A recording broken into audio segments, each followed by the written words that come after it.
Hello, Katerina. Welcome. Maybe you could introduce yourself quickly.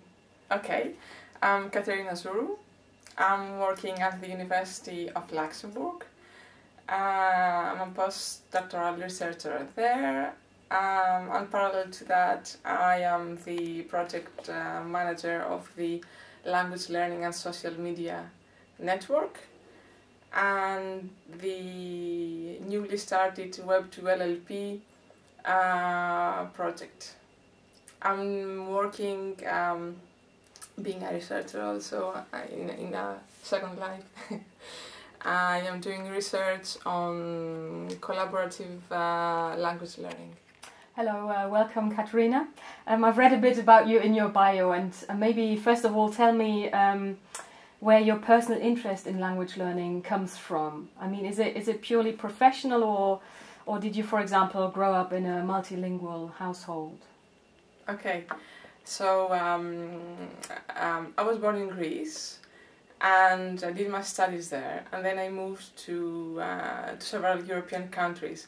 So I'm not multilingual in birth, but I became multilingual after a couple of years, because I think family is crucial in building a multilingual and multicultural identity of children, because my parents were very open to new cultures and new approaches, cultural multilingual approaches. I really believe that if you don't have an incentive to become multilingual, then it's very tough. So, but on the other hand, Greeks are kind of encouraged to learn languages because there are so few people that do speak Greek. So we are motivated to learn languages. Everybody in Greece speaks many languages. So it's kind of natural, but also enhanced in the family environment. Okay, and the other part of your research, of course, is ICT. Do you think the increase of ICT in our professional and personal lives has changed the way we learn languages? Is it more a help or hindrance? Well, I'm doing research in the area of computer-assisted language learning, and although I'm a young researcher, it's very hard to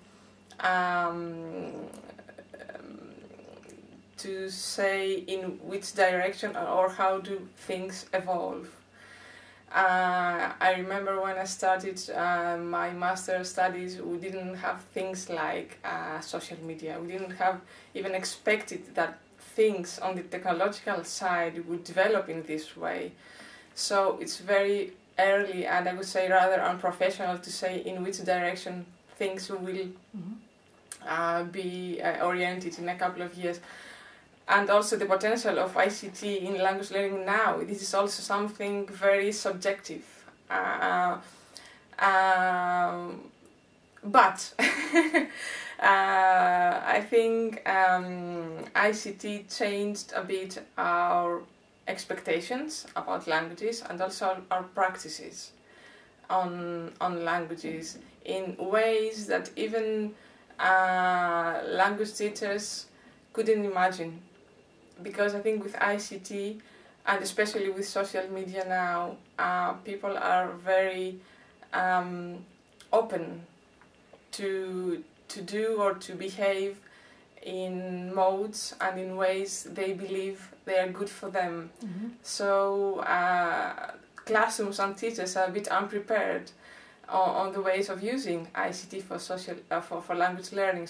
Because many of this activity comes from the users, from the learners themselves. That leads me on to my next question, because I was going to ask you whether you think that ICT and distance learning is a suitable way to learn a language, because there are some subjects that lend themselves more to be studied online, like computing. But do you think all the necessary skills, like the receptive and the productive skills in language learning, in language acquisition, can be sufficiently practiced by using ICT? Or I mean, from what you said, the user really decides, don't they? I think again it's too early to say, because it's very difficult to synthesize in a couple of words the research that is ongoing and the previous research on this area. It is. I think that we don't learn languages as we do in face-to-face environments. Actually, one cannot ask whether we can learn languages distantly, because we don't do the same things as we do in the classrooms. Okay, I think ICT and especially the internet is a fantastic tool to be curious about languages, about cultures, about identities. Now, as to whether somebody can learn a language, this is a different topic. I think you understand. But as a trigger for language learning, and also as a fabulous space for language interaction with native speakers and with other language learners of the same language, it's a fantastic space, I think. So do you think that distance learning on ICT will ever replace the face-to-face teaching, or do you think there are two concepts that complement each other?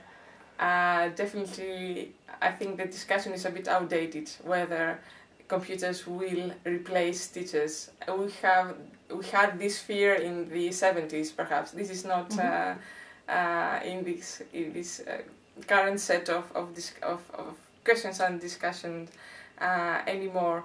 I think not only computers are useful tools in the classroom, but more and more are getting used in very creative ways. And this is the most extraordinary thing in the whole story, how creative you can be in using ICT to learn a language, not only to use the tools, but to use it collaboratively and in a ways that allow collaboration not within members of a team, of a given classroom, but with peers remotely.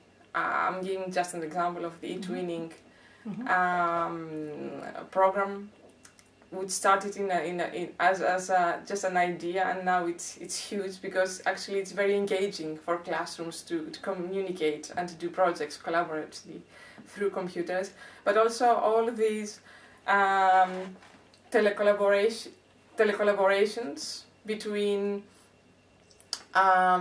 teacher trainers, for example, and adult learners who meet remotely and learn languages together. I think it's just I'm thrilled about that. It's fantastic, and I think we'll be having more and more opportunities to discover how to do good telecollaborative projects through the variety of new generation tools such as social media now. How would you define social media and web 2.0? I would never define social media myself, because there are thousands of and where do you see the opportunities and limitations of social media within language learning? I personally joined social networks at a later stage, and especially for research purposes. And it's a kind of pity, because I discovered a bit late all these fantastic dynamics of social media. What is so captivating in social media is the energy and the engagement of users to present themselves and to work collaboratively in ways that we could never imagine in the past, and in a very spontaneous way. The time invested by users, it's just, for me, it's super surprising.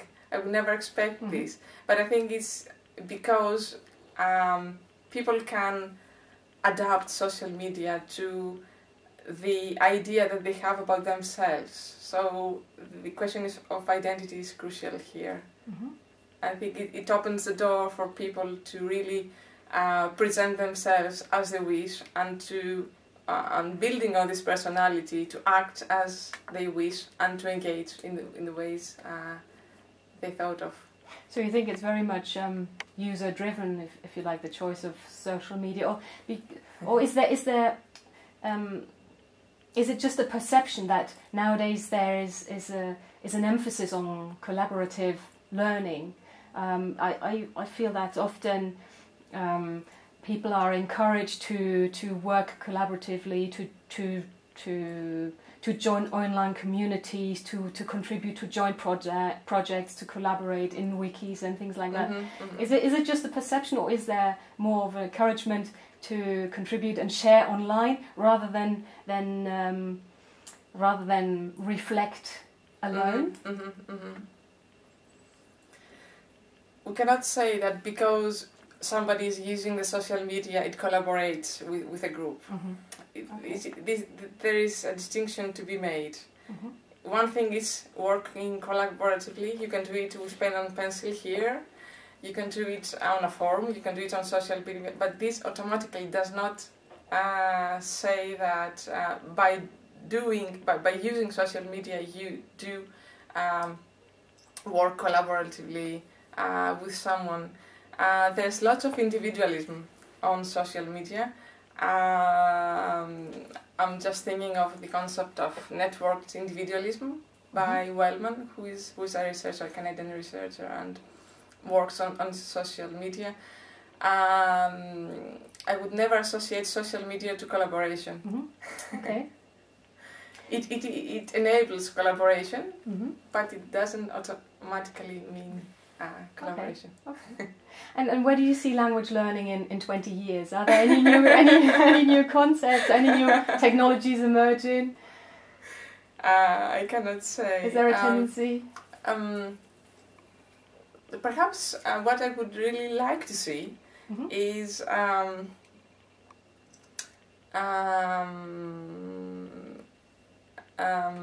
better ways of learning informally through social networks, because this is something that happens now. But for many people, informal learning in networks, in digital networks, is something that they consider second best or of less value than formal learning.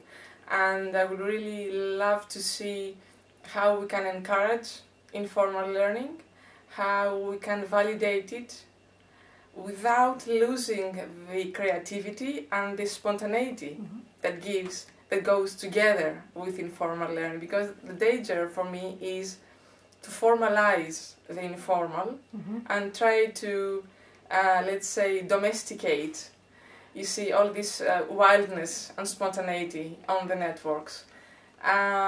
This is a challenge, I think, for the future. Okay, thank you very much for your time. Thank you.